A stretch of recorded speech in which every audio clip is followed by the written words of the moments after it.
Good evening and welcome to Head to Toe with Dr. T. It's a lovely evening. Thank you for joining us. Don't forget, wherever you are, you can watch us through Free Vision app. Links in Tumelele Pagu socials and also your TV, DSTV channel 260. Thank you so much. We're talking lower GIT bleeding. Ukopha kulo mhlaba ungasezantsi apha ngasemva number 2 ubone uphuma igazi noba linjani na, and we have not done anything better than inviting someone who have actually specialized in this area of medicine, Dr. Nimrod Mukhele. But uzazintroduce fully. Niti, thank you so much for joining us and thank you for educating our communities in terms of what you encounter every day. You can kindly greet them and then we navigate your path to where you are. Thank you, Dr. Tebelele, for the invite. My name is Niti Nimrod Mukhele. I'm a gastroenterologist, meaning that I'm a specialized physician. Then I branched into gastroenterology. I come from Transkei, grew up in Mthatha, and I'm very grateful to be here. I hope the viewers will benefit from the talk. And mastemba abantu bazofunda lukhulu. Enkosi. Firstly, let me congratulate you for all the achievement that you've done. You have done us proud, not only as WSU, but also as South Africa. To have such a young super specialist is very inspiring. Well done, and hope South Africa is inspired. What does one need to do? There could be a child who's watching this show who can be inspired. What is gastroenterology? I mean, what's that? Can you just narrate your path? What did you study? And just shortly to get to where you are. Well, if I narrate it in detail, then it might look as if it's something too deep, but it's actually something that is easily achievable. I grew up in Mthatha. I'm coming from a place called Matatiel and Mzumkulu. And basically, all you needed to do is to be determined and want to be someone in life. I think that's the key, because once you establish that, then it's easy to achieve your dreams. Of course, from junior education, you need to do math and physics, and then you go and do MBCHP, which is medicine. And then after medicine, you go and specialize to become a physician, which takes about 4 years. So you did Bachelor of Medicine and Bachelor of Surgery. You passed that as a basic degree? Yes. And then you went on to become a specialist physician. A specialist physician, which takes about 4 years. Yeah, record time. And some people can take longer. Yeah. And then after that, you are now obliged to do masters in medicine, which is a research proposal. It can take up to 2 years, depending on how quick can you do it. And then you branch into sub-specialization, which is certification in gastroenterology, which takes another 3 years for you to finish it. So in total, I will say 6 years plus 4 plus 2 plus 3, 11 years after passing matric. That's a lot. But the nice thing is that immediately you get your MPCHP degree, you get to internship, you are paid as a doctor. Yes. So people mustn't be scared and think that, no, my family will starve to death and whatever. Of course. Thank you so much. You've done a wonderful job. Gastroenterology, what pulled you to this field of medicine? I would say primarily I wanted to be a cardiologist. I think I'm very good with intervention. And I wanted to do something that I'll utilize my hands and my brains, of course. Sure. And then my passion when I was doing MBCHP was cardiology. I loved it to bits. And when I saw how cardiologists live, that took me off, because there was no quality of life there. Sure. And you are forever on standby. If someone has got a heart attack, you must go and assist that person. And being a family person, being a person who liked to be involved in my family, I decided then to choose gastroenterology because it allows me to be interventional in terms of using my hands and my brains. Sure. And there is quality of life is way, way much better. And also there are very few gastroenterologists in the country. And it's a field that is not known, and patients are easily mismanaged, because no one has got the great expertise in terms of managing gastrointestinal disease. I know most people always think about popo when you talk about gastroenterology, but it's way, way much more than that. There are liver disease that are involved that you can manage, pancreatic disease that you can manage, intestinal disease more than the colon. And also, this disease can be systematic. That's why you have to be a specialized physician for you to become a gastroenterologist. So that you know the whole body before you focus on the niche. Before you can streamline on the niche of the gastroenterology. Yes. Thank you so much. That's a very well displayed track. Let's talk now about lower GIT bleeding. What are the common causes of people to bleed down there? Where again, you need an approach with lower common or lower GIT bleeds, but I think the best way to simplify it in terms of causes is to first think about the type of blood that is coming out. Okay. Most of the people will see bright red blood, and that is the key indication that there is blood coming up. And some people will just narrate to their doctors or to their sisters or whoever that my stools are black. And someone will say, no, you're bleeding. And some people will be passing maroon stools, taking into consideration that if you've taken some beetroot, your stool can be maroon. So the type of poo-poo that you pass kinds of determines what kind of GIT bleed you have. Sure. Most of the time when we're talking about lower GIT bleed, we're talking about bleeding from the large intestine. Okay. Predominantly, if it's bright red blood, it's bleeding in the lower section of your large intestine, which involves your anal area and your rectum. It can be also in the sigmoid. Okay. And there are different causes for that. So in simplicity, if you've got bright red blood coming out from your anus, you will think about anal disease, which will be your hemorrhoids or your fissures. Those are the most common ones. But also you have to think about rectal disease. So rectal disease, you can have rectal cancer that can bleed, a rectal polyp that can bleed. But the most common lower GIT bright red bleed is diverticular disease. So that's the most common. But it's also common in the age group of about plus minus 50 years old and above. So if you are 22 and you've got bright red blood coming out, the chances of you having diverticular disease is very minimal. It's most likely a fissure or a hemorrhoid. So the age plays a major role when you're trying to identify the most common cause. Of course, the big elephant is colorectal cancer. Colorectal cancer. Let me hold you there. We're going to take a short break and a sip of water, and then we'll be back. You're unpacking it nicely.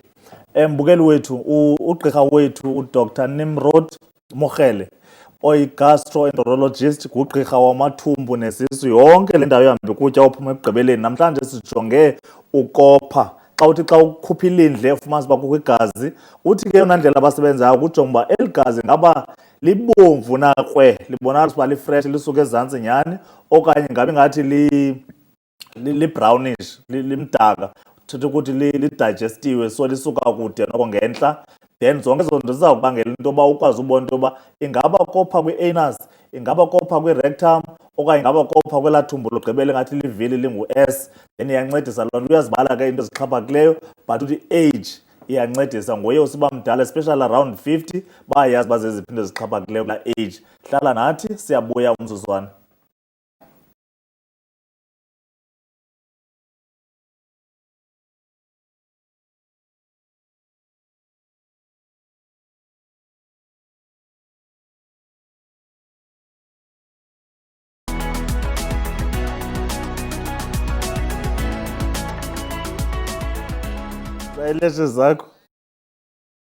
Good evening and welcome back. We're talking to Dr. Nimrod Mokhele. He's a gastroenterologist, and I'm very fortunate and blessed today because he's my alumni. I used to play soccer with him, and then we separated ways. He went all the way studying medicine, and then after medicine he went to be a specialist physician. From there he went to gastroenterology.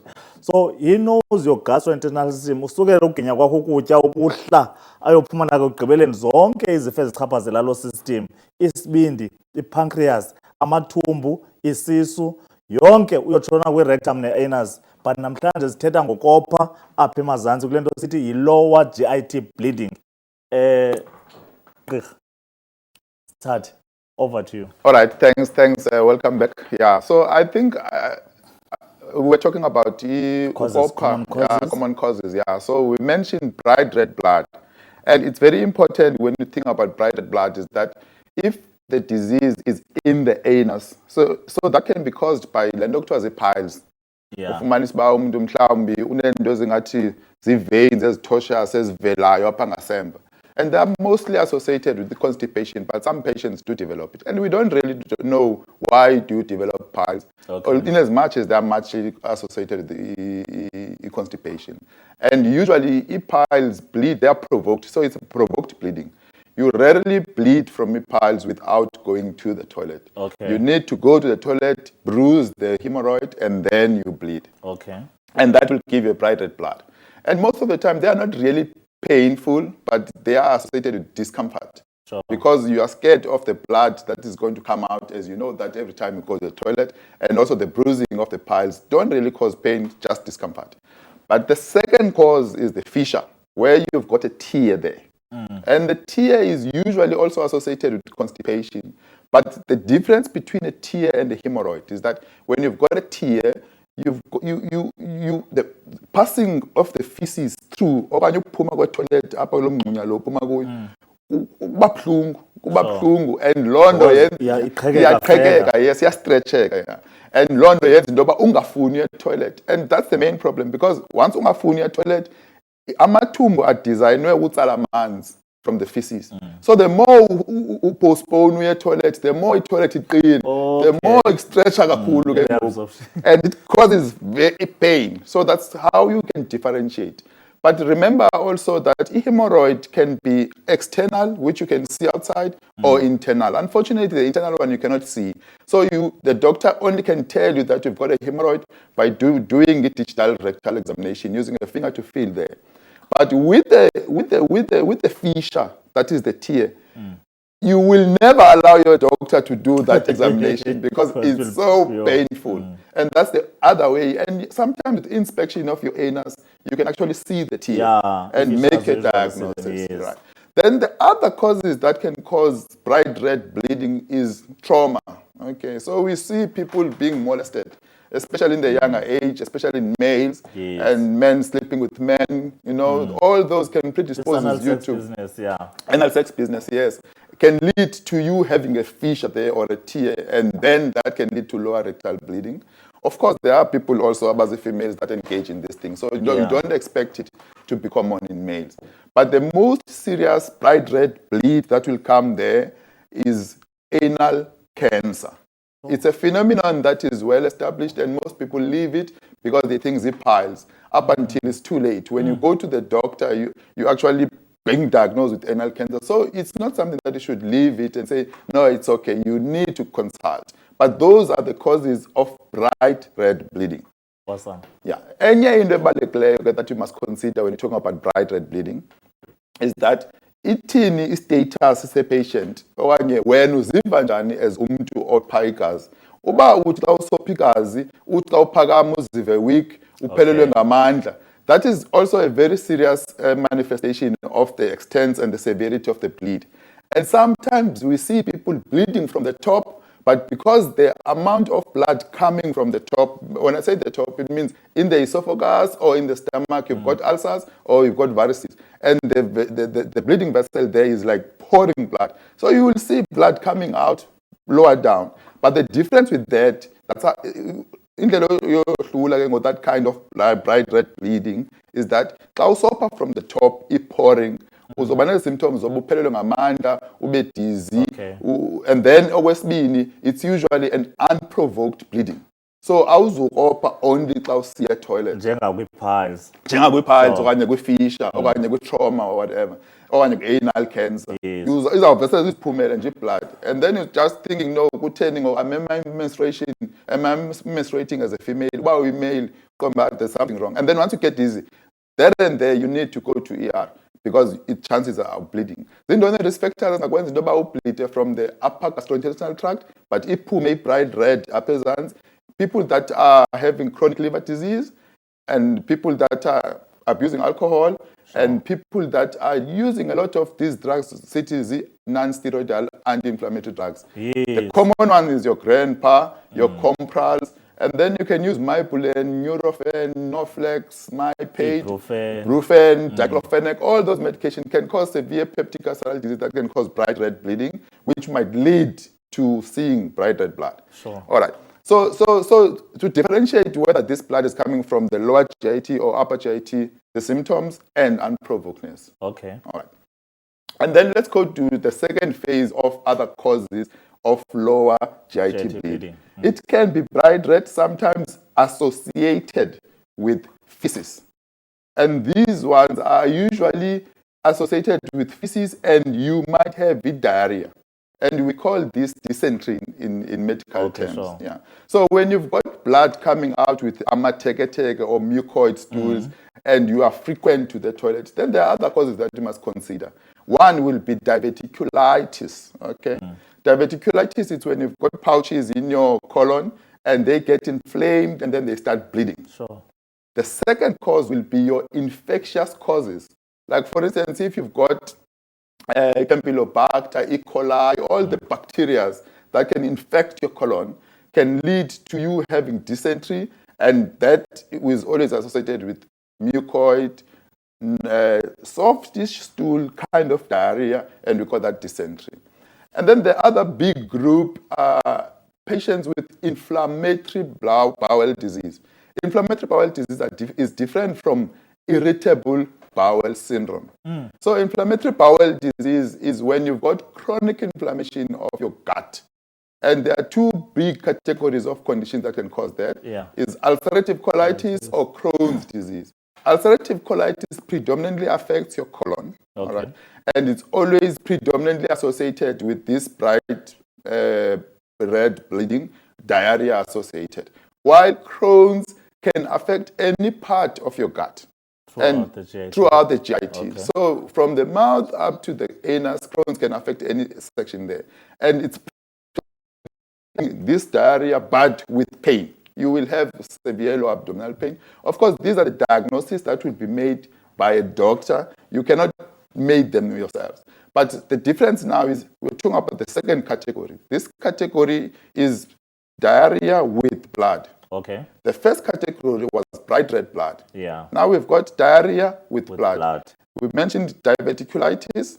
We mentioned infectious colitis, which is a bacteria. Then we mentioned inflammatory bowel disease, which can be either ulcerative colitis or Crohn's disease. Let's hold it on Crohn's disease. We'll be back shortly. Mbukeli wethu, thank you ngoba nathi sihleli nogqirha uNimrod Mugele, uyi-gastroenterologist, that is ngugqirha wamathumbu nesisu uyotshayisa ezantsi. Sithetha ngomcimbi wokopha apha ngasezantsi through the anus. Xa ubona ilindle lakho liphuma okanye uqala igazi kulandele ilindle okanye kuphuma ilindle elixubene negazi, akufanelanga uhlale phantsi xa uva loo nto leyo. Udeske athi kuba wesi ngakumbi xa ubona uba emva koba kwenzeke le nto ushiyeka udizi okanye ubone uba awunamandla, then bona ke ngoku ukhangela into yoba wopha from ndawoni, uzixelele izinto ezixhaphakileyo ezibangela into yoba kube kwenzeka le nto uba ukhuphe igazi eliqhakazileyo uba bomvu, and yiya kwindawo iziko lempilo, kwindawo engxamisekileyo uzokwazi ukukhangelwa into yoba yintoni unobangela.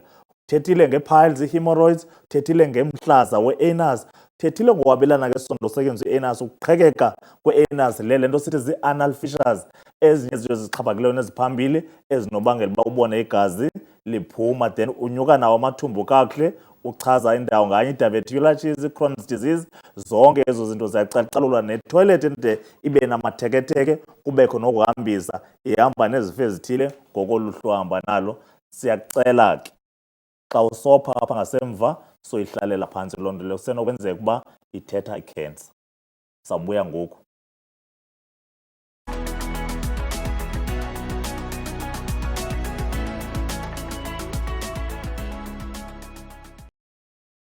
Welcome back. Thank you for sitting with us. We're talking about lower GIT bleeding.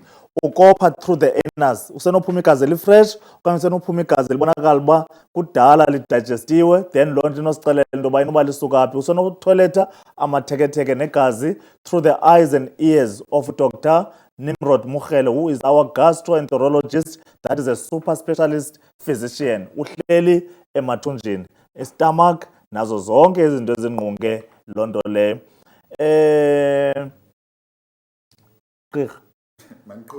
Kuba hayi kuba Yeah, ngathi ninzi le nto yopha abantu abazi ba confused. yes. Yeah, again I'll summarize before ndingenele category esithathu. Okokuqala, bright red blood, fissures and hemorrhoids. Blood mixed with stool associated with diarrhea.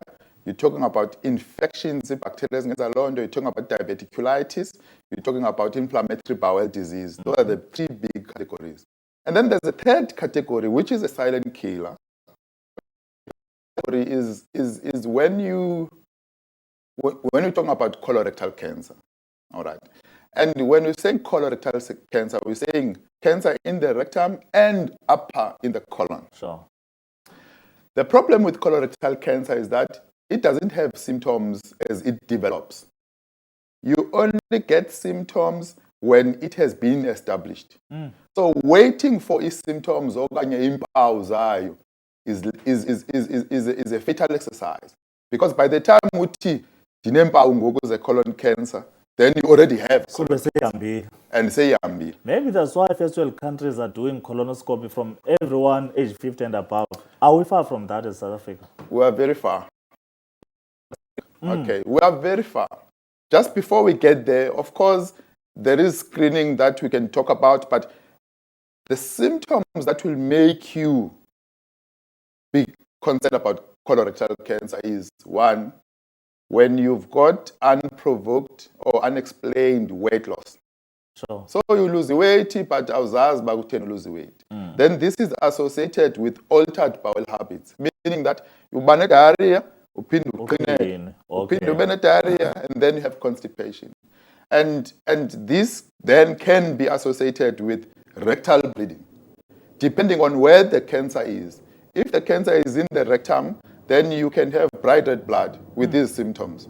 Or if it's higher up in the colon, you can have a maroon, darkish bleeding that is not specific and you can easily miss. Of course, there are risk factors for colorectal cancer. One risk factor is family history. If there's anyone in your family that has had colon cancer, you are more prone to develop cancer. And the risk gets increased with the relatives that are close to you. Okay. So if you've got immediate relatives that have had cancer, like your brothers and sisters or your parents, then you are more at risk. And then we will talk about screening. If it's an aunt or an uncle or a damkul, or then the risk get decreased. Okay, all sure. right. And also it depends on the age of the patient, of the person who had cancer. Because if lo mntu wakowenu who had cancer was young, that is less than 45, we define young as less than 45, then you are more prone to have cancer. Okay. Yeah. But if the person who had cancer was more than 60, the risk decreases. Okay. All right, yeah. So the screening is a critical tool that we use to look for cancer. Very, very important. Yeah. And what happens is that the first world countries, as you asked Dr. Tebelel, they do routine screening, whether you have got family history or no family history. In America, they've increased it now to 45. Yo. Anyone who gets into 45 must have an index colonoscopy. Symptoms or no symptoms, family history or no family history. Everyone must have and that helps to detect the polyps, which are small growths that develop, and these growths transform and become cancer. Okay. So when you screen, we screen by doing something called colonoscopy.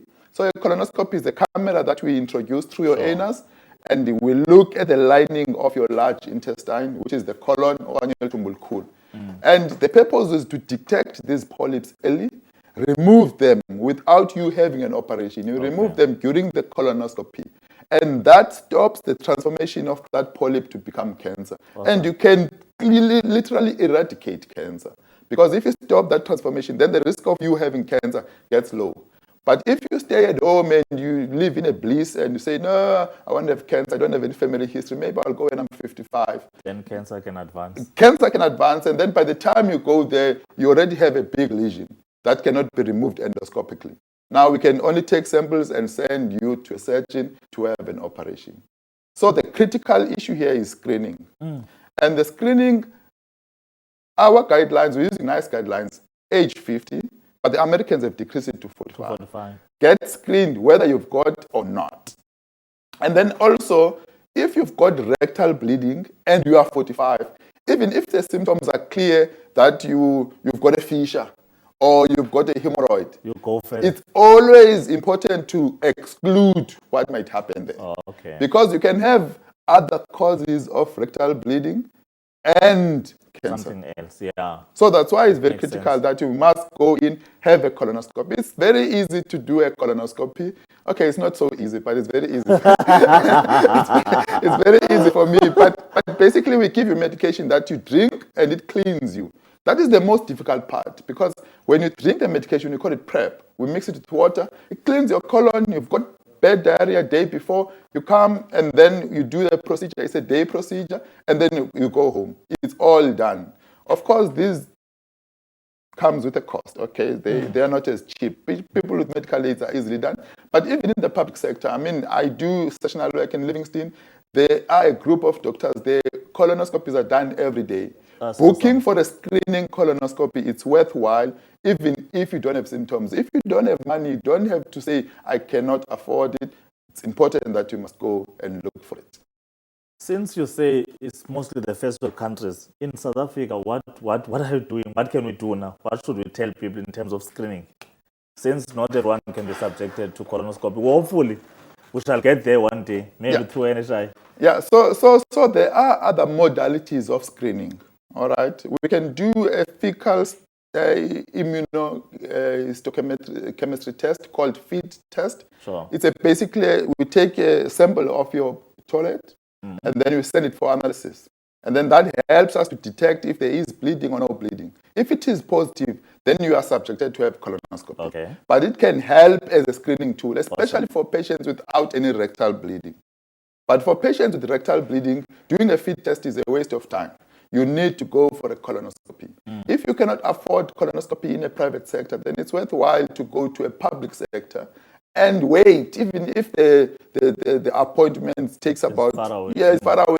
Book it, you will get there, rather than say no, it's in August or it's next year. Because by the time next year comes and you go, then you get another next year appointment. So screening for colorectal cancer is very, very important and critical. That's very important even for us as primary GPs to make sure that we grasp this concept that anyone above age 50, there's always risk. Yes. Occult blood can actually be helpful, and then colonoscopy will become a norm, especially from everything that we've shared. In the interest of time, and because we're under pressure, there's a lot of stuff that Dr. Mokhele has covered. But we have to wind it up here. Hopefully we've learned a lesson. Lower GI bleeding uzibalile zonke into ezobangela uba wophe through the anus, and ebalulekileyo, let us make it routine to not give ourselves answers. Go and check it up. If awukwazi uyi-afforda privately, clinic ikhona, then iza kuthumela kula maziko karhulumente. Kamnandi i-gastroenterologists zimbalwa, but ziyawenza umsebenzi oncomekayo. I-colonoscopy kufakwa la camera ngasemva apha empundweni, inyuke kujonge, then ezinye izinto ziyakwazi uadreseka during the process. Don't forget to always watch us live, Head to Toe with Dr. T. Every Thursday, we bring you good advice and good educational lessons, which can be helpful not only for you, but also for your relatives and siblings. Pomakapa TV is your favorite channel. TikTok, Facebook, Instagram. Please follow us, and also Apilo Communications. That is where I am. Thank you so much.